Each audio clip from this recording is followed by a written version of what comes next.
ஒப்பனை என்பது ஆதி காலத்திலிருந்தே துவங்கிவிட்டது. முதல் ஒப்பனை என்பது சிரத்தில் துவங்குகிறது, அதாவது தலைமுடியில் துவங்குகிறது. சிரத்தின் அலங்காரம் சிகை அலங்காரமாக மாறுகிறது. ஆதி காலத்திலிருந்தே, சிவனின் காலத்திலிருந்தே, அதாவது தோல் ஆடைகள் அணிந்த காலம் முதல் தலைமுடியை முறையாக பராமரிக்கும் பழக்கம் இருந்திருக்கிறது. தலைமுடியை முறையாக பராமரிக்கவில்லை என்றால் அவை சடை பிடித்துவிடும். சடை பிடிப்பது என்பது வேறு, சடை பின்னுதல் என்பது வேறு.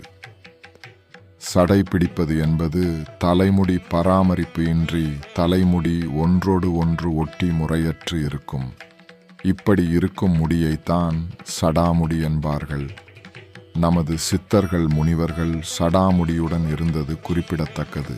ஸ்ரம் என்ற வார்த்தையில் இருந்து தோன்றியதுதான் சிகை அலங்காரம், சிகைக்காய், சீப்பு, சீவு, சிகை மாலை, சிகாமணி, சிக்கருக்கி, சிக்குவாங்கி, சிகழி, சிக்கல், சிகரம், சிகைதாடு என்றால் தலையில் அணியும் ஒரு வகை அணிகலனை குறிக்கும்.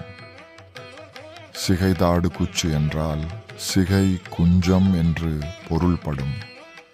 எலும்பு சீப்பு என்றால் யானை தந்தத்தால் செய்த சீப்பு என்று பொருள்படும்.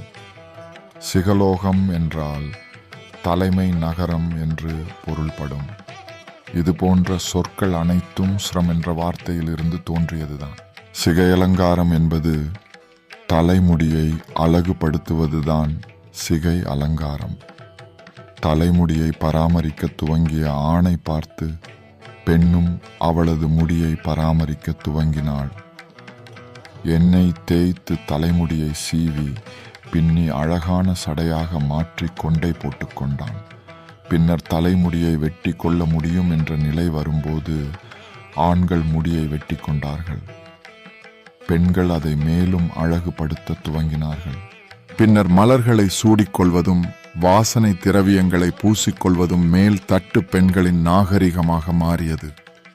பண்டைய தமிழ் பெண்கள் சிகையை மட்டும் அலங்கரிக்க பயன்படுத்திய அணிகலன்களை பார்ப்போம். உதாரணத்திற்கு நெற்றிச் சுட்டி, சடைமாட்டி, தலைப்பட்டை, சடைவில்லை, ராக்கொடி, தலைமுடி சங்கிலி, முடி ஊக்கு, தலை சுற்றி, தலைமுடி நாடா போன்ற அணிகலன்களை சிகை அலங்காரம் செய்ய பயன்படுத்தியிருக்கிறார்கள்.